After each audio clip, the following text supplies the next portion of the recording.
Hi all. இன்னைக்கு காலையிலே பார்த்தீங்கன்னா, ஒரு சின்ன சம்பவம் ஆயிருச்சு. ஹஸ்பண்ட் வந்துட்டு ஹெல்ப் பண்றேன்னு சொல்லி கிச்சனுக்குள்ள வந்தாங்க. வந்த கையோட கையும் கட் ஆயிட்டு உட்காந்துட்டு இருக்காங்க.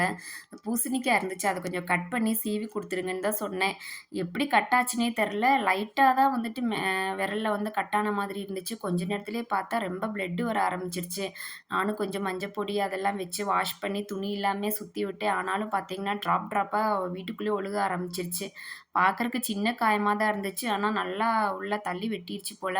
அப்புறம் அதுதான் வந்துட்டு தொடச்சிட்டு, சரி கொஞ்ச நேரம் நீங்க ரெஸ்ட் எடுங்கன்ட்டு நான் இந்த பக்கம் சமைக்க வந்துட்டேன்.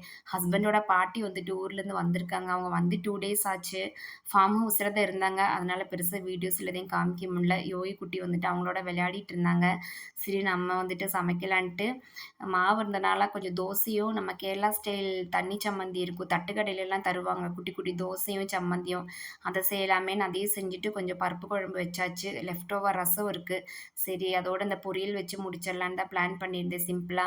அது போக கொஞ்சம் நைட் பண்ண தக்காளி குருமா இருந்துச்சு. சரி தோசைக்கு அதோட எல்லாமே முடிச்சிடலான்ட்டு, அத எல்லாமே சூடு பண்ணிட்டு அப்படியே தோசை ஊத்த ஸ்டார்ட் பண்ணியாச்சு. அந்த கேப்ல ஹஸ்பண்ட் வந்துட்டு அத எல்லாமே சீவி கட் பண்ணி குடுத்துட்டாங்க. ஸோ சாப்பிட்டு முடிச்சுட்டு நம்ம பொரியல் மட்டும் ரெடி பண்ணிட்டோம்னா, லஞ்ச் வேலையுமே முடிஞ்சிரும். ஆக்சுவலி இதுக்கப்புறம் வந்து நான் வீடியோவே எடுக்கல. வீடியோ எடுத்துட்டு இருந்ததவே மறந்துட்டேன். ஸோ தோசை சுட்டு முடிச்சு எல்லாமே சாப்பிட்டுட்டு கொஞ்சம் ஒர்க் எல்லாமே இருந்துச்சு. அதெல்லாம் பார்த்துட்டு அப்படியே கொஞ்சம் சர்பத் போட்டு குடிக்கலாமேன்னு, அது போட்டது மட்டும் ஒரு கிளிப்ஸ் ஆட் பண்ணியிருக்கேன். ஸோ காலையில அப்படிதான் போச்சு இன்னைக்கு.